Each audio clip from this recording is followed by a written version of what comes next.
বিভৎস রোদের তাপ, তাই না? আজকে যা রোদ উঠেছে।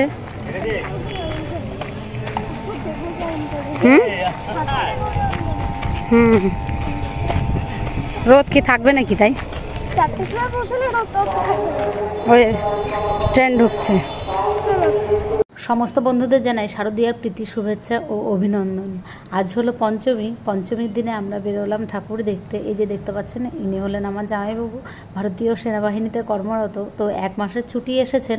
তো জামাইবাবু, দিদি, আমি, ছোট মেয়ে, আমরা 4 জন মিলে বেরোলাম আজকে ঠাকুর দেখতে। এই তোরা এইদিকে বসলি কিসের জন্য? আমার বসতে দে, সব দিন ওইদিকে বসে। আর বসতে দে, তুই এখানে বস। আজকে হলো পঞ্চমী। তো পঞ্চমীর দিন বিকালবেলাতে আমরা বেরিয়ে পড়েছি ঠাকুর দেখতে। এই যে ইনি হলেন আমার জামাইবাবু, ইনি বর্তমানে ভারতীয় সেনাবাহিনীতে কর্মরত। তো 1 মাসের ছুটি এসেছেন। তো জামাইবাবুর সঙ্গে আমরা বেরোলাম। আর এই যে দেখতে পাচ্ছেন, ইনি হলেন আমার দিদি।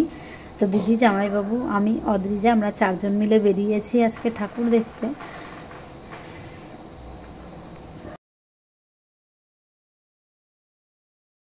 বাঙালির শ্রেষ্ঠ উৎসব দুর্গা উৎসব। আমরা প্রতিটা বছর এইভাবে অপেক্ষা করে থাকি এই দিনগুলোর জন্য, কবে আসবে এই দিনগুলো।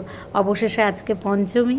তো আজকেই আমরা বেরিয়েছি। তাই আমরা একটু আগেই বেরিয়েছি ঠাকুর দেখতে, কেননা প্রত্যেক বছর কি হয়, সপ্তমী, অষ্টমী, নবমীর দিকে গেলে একদম ঠাকুর তো দেখা যায় না, প্রচুর ভিড়ের মধ্যে পড়ে যায়। তারপরে 2-3 ঘন্টা এমনিতেই কেটে যায়। তো শান্তিমতো একটু ঠাকুর প্যান্ডেল কিচ্ছু দেখতে পারি না। তো ওই কারণে এবার পঞ্চমীর দিনই আমরা বেরিয়ে পড়েছি। আর এত অপূর্ব সুন্দর প্যান্ডেলগুলো করেছে, সত্যি বলতে চোখ ধাঁধিয়ে যাচ্ছে একদম। যদিও আমরা দিনের আলো থাকতে থাকতে গেছি। তো এই প্যান্ডেলটা দেখতে পাচ্ছেন, এই প্যান্ডেলটা একদম পুরো বাঁশের চাটাইয়ের কাজ। তো এত অপূর্ব করেছে ভেতরটা। আর চারিদিকটা দেখুন, পুরো বাঁশ দিয়ে তৈরি। আর সত্যি কথা বলতে কি, মানে ঠাকুরটাও এত অপূর্ব হয়েছে। কিছুক্ষণ দাঁড়িয়ে দেখলাম ঠাকুরের মুখগুলো, এত অপূর্ব করেছে। তারপরে আমরা চলে এলাম গাংনীর উদয়ন সংঘতে। তো এইখানেও সত্যি কথা বলতে কি, খুব সুন্দর সুন্দর প্যান্ডেল হয় এখানটাতে। প্যান্ডেল, লাইটিং, তো সমস্ত কিছু মিলেমিশে এত অপূর্ব। আর দেখুন, এখানে ঠাকুরের সাজানোর কাজও এখনও পর্যন্ত চলছে। আজকে যেহেতু পঞ্চমী, তো ওর জন্য এখনও সমস্তটা কমপ্লিট হয়ে ওঠেনি। কোনোটাতে কমপ্লিট হয়েছে, আবার কোনোটাতে অল্প কিছু হয়তো বা বাকিও রয়ে গেছে। এবার আমরা চলে এলাম পল্লীশ্রীর সঙ্গে।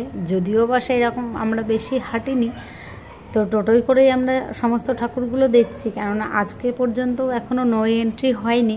কালকে থেকে হয়তো বা নো এন্ট্রি হয়ে যাবে, তখন আর ঠিকঠাক ভেতরে হেঁটে হেঁটে এত ঠাকুর দেখা সম্ভব হয়ে উঠবে না। তারপরে এই যে দেখতে পাচ্ছেন, এনবিসি সঙ্গে চলে এসেছি। তো সমস্ত প্যান্ডেলগুলো এত অপূর্ব হয়েছে। আর সেই সঙ্গে প্রতিমাগুলো, বেশ কিছুক্ষণ ধরে দাঁড়িয়ে দাঁড়িয়ে প্রতিমার মুখগুলো দেখছি। মনে হচ্ছে মা সবাইকে তাকিয়ে তাকিয়ে দেখছেন, কিছু একটা বলতে চাইছেন। তার সঙ্গে দেখুন, মানে লাইটিংগুলোও এত অসাধারণ হয়েছে। তো কি আর বলবো, রাস্তার পাশ দিয়ে সমস্ত খাবারের দোকানগুলো বসেছে। আমাদের যেহেতু হাতে খুব কম সময়, কেননা আমাদের আবার ট্রেন ধরতে হবে, তো সেই তাড়া রয়েছে। তো ওই কারণে বেশি আমরা মানে দাঁড়িয়ে একটু কিছু খাবো কিংবা কেনাকাটা করব, তো সেই সময়টা আমরা বেশি দিলাম না। না হলে আমরা প্যান্ডেলগুলো দেখতে পারবো না, প্রতিমার মুখগুলো দেখতে পারবো না। তো ওই কারণের জন্য এদিকে আমরা বেশি সময় নষ্ট করলাম না।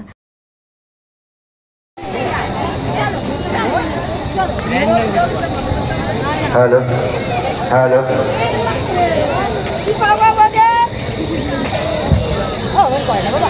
hello, hello, hello, let's see.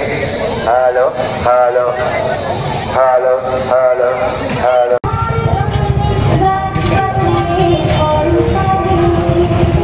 হয়তোবা আজকে বেরিয়েছি বলে সমস্তটা ঠিকঠাকভাবে দেখতে পাচ্ছি।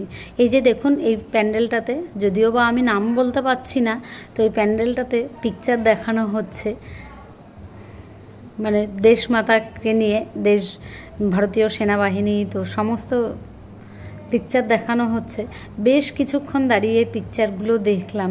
সত্যি মানে গায়ের লোম পুরো দাঁড়িয়ে যাচ্ছে, কিছু বলার মতো আর ভাষা নেই। অনেকক্ষণ দেখলাম।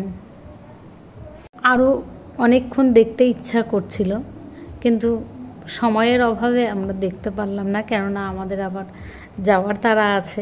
তো এই কারণের জন্যই তবু যতটুকু দেখলাম সত্যি একদম মন প্রাণটা পুরো ভরে গেল।